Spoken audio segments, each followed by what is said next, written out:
Hey everybody, it's Ryan here. I tried to record this video like 4 or 5 different times, and for me, anytime I take a couple days off of doing content here on YouTube, sometimes it takes me a little while to get back into my groove. So I apologize if this video takes a little bit longer for me to find my spot. But I just wanted to just come on here real quick and see if I can be a blessing to you guys. I believe that, with today being this 9th day of April, many of you are at a place in your life where God is actually doing just like he did in Genesis 9, where it's time to come out of the boat. It's time to come out of the ark.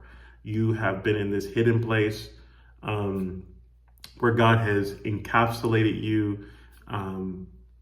You are in this place where God has hidden you. He's protected you from the floods, the storms of life that have raged continuously for a long time. And now it's the things around you are starting to dry up. Like the flood is starting to dry up. And now it's time for you to come out back into society and actually show the light that God has placed in you, right? And one of the things I think the ark represents in many of our lives, I've prophesied this. I heard this acronym be used before, is that God will give us in those times of isolation, in those times of hiding, God will give us downloads, and he will cocoon us with his advanced revelation knowledge. So there's something that you've gone through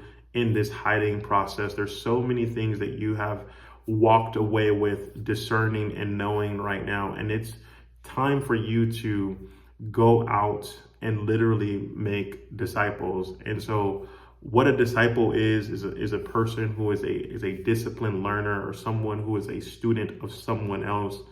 And God has allowed you to be isolated and drawn unto him, and he's taught you things. And these things are not to just be sitting in the shelf of your mind, but it's to share things with other people. Like on today, one of the things I was able to share with one of the people, or some of the people in our community, is that I used to be an extremely prideful person. God had to deal with me and really dismantle the spirit of pride, and he's continuously working on me with this particular area. One of the areas that I struggled with the most is being able to ask people for help. When I was 18, 2 days away from being 19 years old, December the 10th,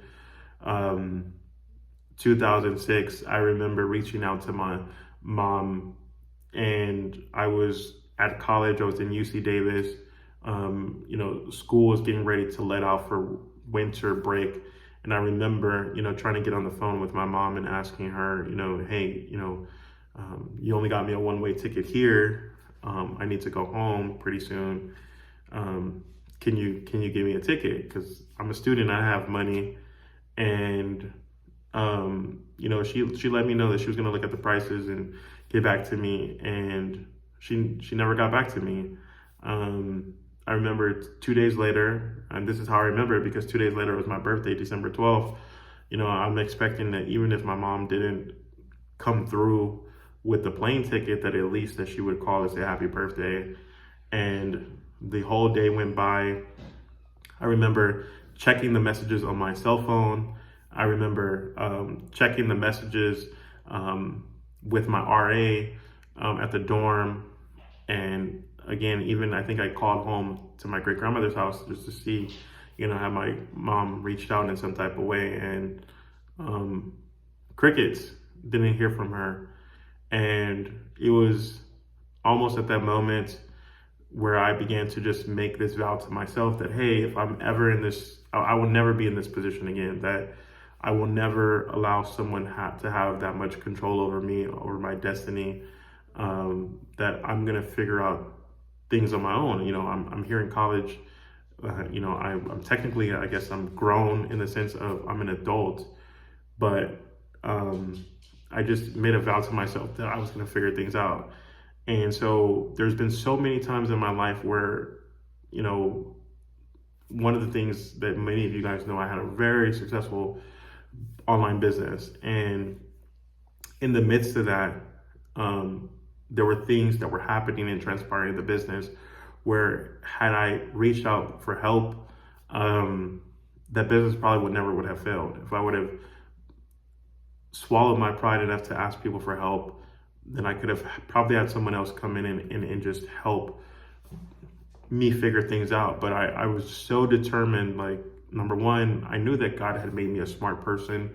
I knew that God made me a person who could figure things out, and I was always the person who was helping other people. And so for me, I just felt like, you know, I didn't want people to be able to see, me be vulnerable. I didn't want people to be able to see that there was something that even I couldn't figure out. Um, I don't know. It made me feel like less of myself. Um, and so again, I would rather like go down with the fire than to ask for help, because I remember how painful that moment was. Um, I assumed in my mind, I made up in my mind rationally that if my own mom wouldn't come through to support me, why would somebody who wasn't my flesh and blood support me? Why would they be there to help me? And so I went through life for a season of years of my life just believing that there was nobody there to help me, until um, one of the things I tell a lot of my students and people who will listen to me in some type of way, is never tell God what you're not going to do. A lot of times when we tell God, we make up our mind that we're not going to do something. One of the things that ends up happening is God allows us to go through a situation where we're faced with that particular thing to see what we're going to do.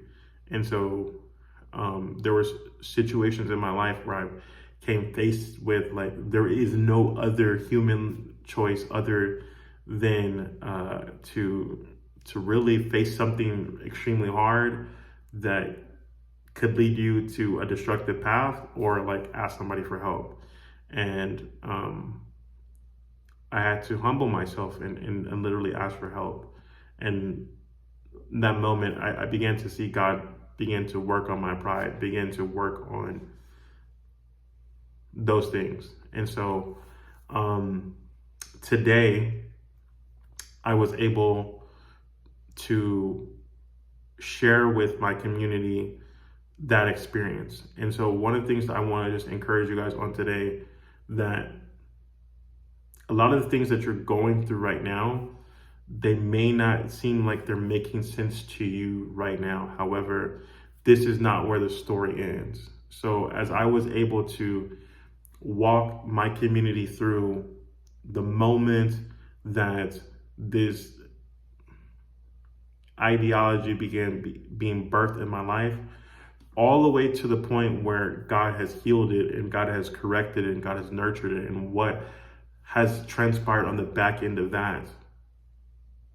I know now, sitting in this seat right now, talking to you guys on April 9th, where I'm declaring and telling you guys it's the time to come out of the boat.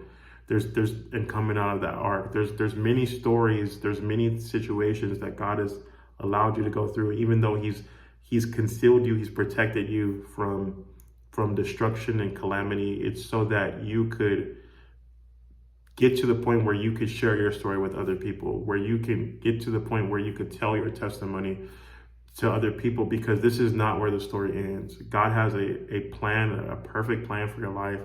And as you allow those moments, especially those imperfect moments, those ugly moments, those moments that made you cry, those moments that made you break down, the moments that made you feel like you were going to give up, again, God has something, just how bad that was, God has something equally as great for you waiting on the opposite side of that. And so I'm want to be the first person to tell you, God is not done with your story. Your story is still being written right now. And so whatever you're going through right now, I would pray that you continue to trust God.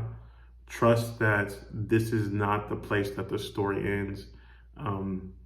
God is the author and finisher, of our faith, and it's so interesting that obviously Jesus Christ is known as the Word of God. Like this book that we're left with, our basic instructions before leaving Earth. Like this book is such a poetic book, and if you will allow yourself to have the opportunity and permission to begin to witness the poetry and the symbolism that God is weaving in and through your life, it's a masterpiece. God is literally turning your life into a masterpiece. And so I just sincerely want to encourage you, no matter where you are, no matter how far you feel away from God right now in this moment, no matter how uncertain you are about your situation, I promise you, if I be a man of God, God is writing something beautiful. He's writing that finishing chapter in your life. And again, you will see the goodness of God through it all. And so I pray that this message inspire you, helped you in some type of way. And if you want to be, a person who continues to get that ongoing coaching, ongoing support, where we share things like this every single day with you in some kind of way, my phone number is going to be below this video where you can reach out to us directly. And so do me a favor, like this video, share this video with somebody else who needs to hear it on today. God bless you, and I'll see you in the next one. Bye-bye.